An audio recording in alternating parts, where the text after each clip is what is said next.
నమస్తే, welcome to Leo.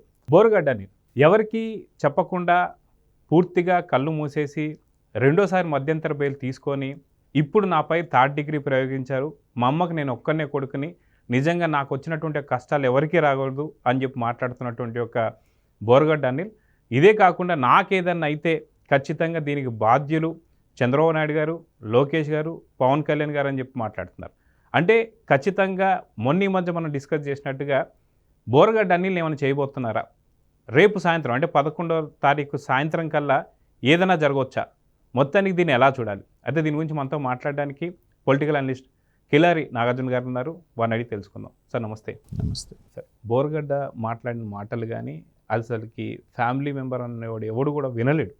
అలాంటి పదాలు వాడిన వాడు ఇప్పుడు నేను కళ్ళమ్మంట నీళ్లు పెట్టుకుంటూ నాపై థర్డ్ డిగ్రీ ప్రయోగించారు, నేను లా స్టూడెంట్ని, మా మదర్ నేను ఒక్కనే కొడుకుని అంటూ ఏదో సెక్షన్లలో ఉన్న నొసుకులు వాడుకొని ఇవన్నీ చేస్తూ వస్తున్నాడు. మొత్తానికి బోరుగడ్డ అనే మాటను ఎలా చూడాలి? నాకేదన్నా అయితే వీళ్ళు ముగ్గురే కారణం అని చెప్పి మాట్లాడుతున్నారు. బోరుగడ్డనికి ఏదైనా జరిగే అవకాశం ఉందంటారా? ఎందుకంటే ఏదైనా చేసి కూటమి ప్రభుత్వంపై బురద జల్లాలనే ప్రయత్నంలో జగన్ చూస్తున్నాడు. మొత్తానికి ఏం జరగబోతుందంటే ఏం చెప్తారు? అంటే బోరుగడ్డ అనిల్ అనేటువంటిది ఒక కేస్ స్టడీ లాగా రాజకీయాల్లో ఉన్న వాళ్ళకి కానివ్వండి, నోటి మీద అదుపు లేని వాళ్ళకి కూడా ఇదొక ఉదాహరణగా సెట్ చేశాడు అతను. ఇప్పుడు గతంలో చాలామందిని చూసాం, చాలామంది విమర్శించాడు, కొడాలి నాని లాంటి వాళ్ళని చూసాం, మిగతా వాళ్ళని చూసాం. కానీ ఇతనిలాగా బరిదగించి మాట్లాడి ఎలాంటి మాటలు మాట్లాడారు మనం చూసాం. హ్యాంగర్కున్న షర్ట్ తీసి వేసుకుంటే గంట సేపట్లో చంద్రబాబు నాయుడిని తర్వాత లొకేషన్ లేపేస్తారని మాట్లాడిన పెద్ద మనిషి నిన్న కళ్ళమని నీళ్లు పెట్టుకొని నన్ను చంపుతారు, నన్ను ఇది చేస్తారు, నన్ను అది చేస్తారంటే ఇతన్ని ఎవ్వరూ చంపాల్సిన పని లేదు, ఎవ్వరూ హింసించాల్సిన పని లేదు. తను చేసుకున్నటువంటి పనుల యొక్క కర్మఫలమే ఇవాళ అతన్ని వెంటాడుతోంది. మరి వైఎస్ఆర్సీపీలో కొన్ని వేల మంది ఉన్నారు నాయకులు, మరి ఎవరికి లేనిది ఈ 10 మంది మాత్రమే ఎందుకు వెంటబడుతున్నారు? 10-15 మంది అంటే వీళ్ళు లైన్ దాటి జగన్మోహన్ రెడ్డి ఎప్పటికీ ముఖ్యమంత్రిగా ఉంటాడు కాబట్టి 30 ఏళ్ళు మనల్ని ప్రొటెక్ట్ చేస్తాడు, మనం చెలరేగిపోవచ్చు అని చెప్పేసి అన్నారు. ఇన్ని మాటలు మాట్లాడినటువంటి ఇతని మీద ఆ జమానాలో ఒక్క కేసు అన్నా బుక్ అయిందా? 1 బుక్ అయినా ఏ రోజన్నా స్టేషన్కి పిలిపించారా ఇతని మీద? లేదు కదా. ప్రభుత్వం మారగానే పాపాల బండి ఒక్కోటిగా అరెస్ట్ చేసిన రోజు కూడా నేను ఏదో టీవీ ఛానల్లో మాట్లాడుతూ చెప్పాను, కనీసం ఒక 6 నెలల పాటు ఇతను బయటకు వచ్చేటువంటి అవకాశం లేదు. శ్రీకాకుళం ఇచ్చాపురం దగ్గర నుంచి కుప్పం దాకా చాలా కేసులు పడతాయి అన్నట్టుగానే వాళ్ళు డజన్ల కొద్ది కేసులు పడ్డాయి. కానీ తల్లి అనారోగ్యం అనేటువంటి ఒక మాట ఉంది కాబట్టి కోర్టు కూడా హ్యుమానిటేరియన్ గ్రౌండ్స్ మీద అతన్ని బయటకు వదలటం జరిగింది.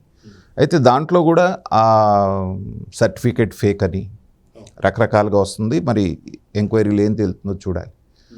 అలాంటి వ్యక్తి ఇవాళ ఏం చేసినా రెడ్ బుక్ అని ఎవరు అడిగితే ఎంత ఎటకారంగా మాట్లాడాడో మనం చూసాం. సో అలాంటిది ఇవాళ రెడ్ బుక్ రాజ్యాంగం నడుస్తుంది, లోకేష్ గారు నన్ను ఆపాలనుకుంటున్నారు. నువ్వు బతికుంటమే వాళ్ళకి కావాలి, చచ్చిపోతే వాళ్ళకి ఏమొస్తుంది?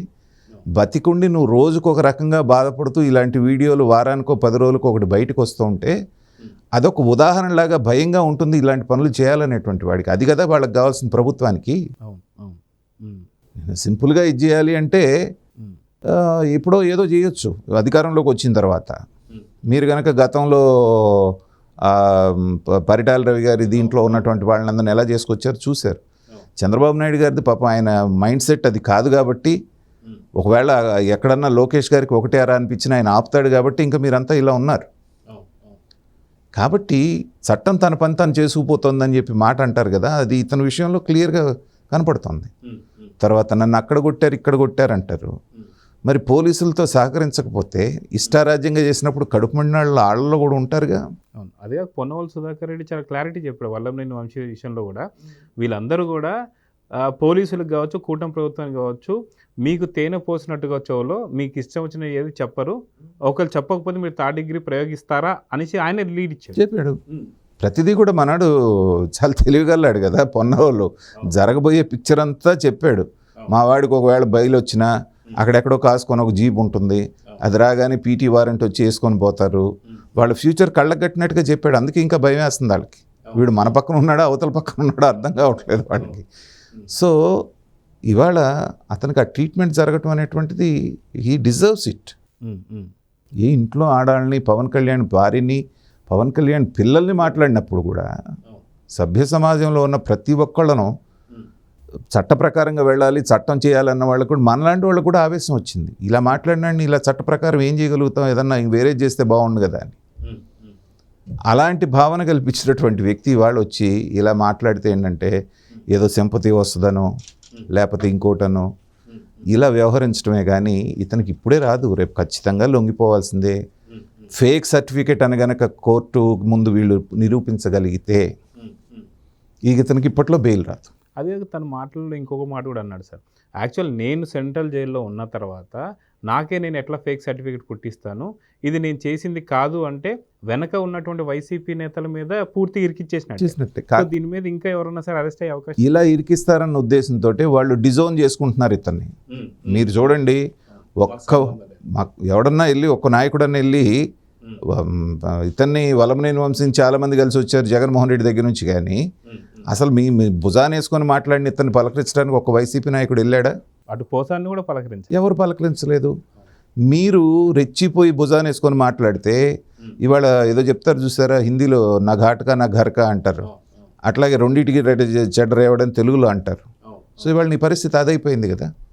తర్వాత నేను లోపలుంటే ఎలా చేయాలనే కళ్ళబొల్లి కబుర్లు చెప్పాల్సిన పని లేదు, లోపలుండే చాలా పనులు చేయొచ్చు. సో అట్లాంటి వాటిల్లో మీరు సిద్ధహస్తులు కాబట్టి, నువ్వెవరో సెంట్రల్ మినిస్టర్ ఒక ఆయన మా దాంట్లో ఉన్నాడు నాకు చుట్టం అంటావు, ఇంకోటి అంటావు కాబట్టి డబ్బులు బారేస్తే ఎవరైనా చేస్తారు. అక్రమంగా సంపాదించిన డబ్బులు చాలా ఉన్నాయి కాబట్టి ఫేక్ సర్టిఫికెట్ క్రియేట్ చేయటం అనేటువంటిది కేవలం 1000 రూపాయల నుంచి 2000 రూపాయలు ఖర్చు పెడితే ఎలాంటి సర్టిఫికెట్ కావాలంటే అలాంటివి ఇచ్చేవాళ్ళు కోకొల్లలుగా ఉన్నారు మార్కెట్లో. అలాంటివన్నీ మీరు ఉపయోగించే కదా ఫేక్ ప్రచారాలు చేసింది, మార్ఫింగ్లన్నీ, వాటిల్లో సిద్ధహస్తులు మీరు. ఒకవేళ అది కనుక నిజంగానే జరిగిందంటే కోర్టును కూడా వీళ్ళు తప్పుదారి పట్టించి కోర్టును కూడా ఫూల్స్ని చేసినట్టు లెక్క. ఆ భావన కనుక ఒకసారి జడ్జి గారికి వచ్చింది అనుకోండి, ఇప్పుడు వల్లభనేని వంశీ కనుక తెలుగుదేశం పార్టీ ఆఫీస్లో 70-75 నిందితుడు, అసలు కేసు లేకుండా చేసుకోవాలని చేసిన ఒక పని ఇప్పుడు ఉచ్చులాగా మెడకు బిగుసుకుంది, ఏవనికి వచ్చేస్తాడు. పైగా ఇన్ని కిడ్నాపు, తర్వాత బెదిరింపుడు, ఇన్ని రకాల కేసులు పడ్డాయి, అన్నీ 7 సంవత్సరాలు పైబడిన కేసులు. అట్లాగే ఇతని వ్యవహారంలో కూడా ఇదేదో నేను చేసి తప్పించుకున్నానని ఒక చేసిన మాల్ ప్రాక్టీసు రేపు పొద్దున అసలుకే మోసం వచ్చి ఇక జీవితంలో ఎప్పుడు, జడ్జిలు కూడా మనుషులే కదా, వాళ్ళ ఈగో హర్ట్ అవుదా? ఖచ్చితంగా. ఇంత పెద్ద హైకోర్టు జడ్జిలు అయిన మనల్ని ఏదోని చేశారు వీళ్ళని చెప్పే ఫీలింగ్ వాళ్ళకి వచ్చిందనుకోండి, ఇతని భవిష్యత్తు ఏంటి? కాబట్టి ఎవరు చేసుకున్న కర్మ వాళ్ళని వెంటాడుతూనే ఉంటుంది.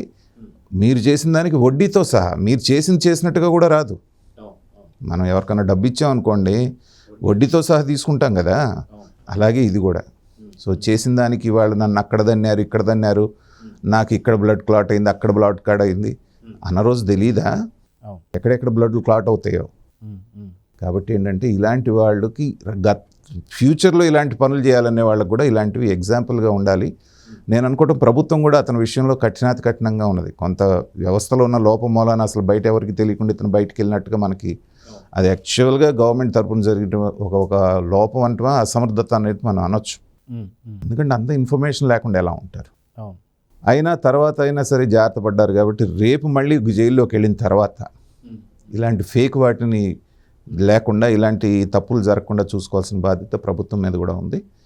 ఇతనికి ఏం వచ్చిన ఇబ్బంది ఏం లేదు, గట్టిగా తట్టుకోగలిగిన కెపాసిటీ ఉన్నోడే కాబట్టి పోలీసులు చూసుకుంటారు ఏం చేయాలనేటువంటిది, వాళ్ళకి వదిలేద్దాం. సో చూద్దాం సార్, మొత్తానికి బోరగడ్డని రేపు సాయంత్రానికి కోర్టు ముందు హాజరు కాబోతున్నాడా, జైల్లోకి వస్తాడా లేదా, వస్తే ఎలాంటి చర్యలు తీసుకుంటారో చూద్దాం. మరి నమస్తే. Please subscribe to Leo News for more videos.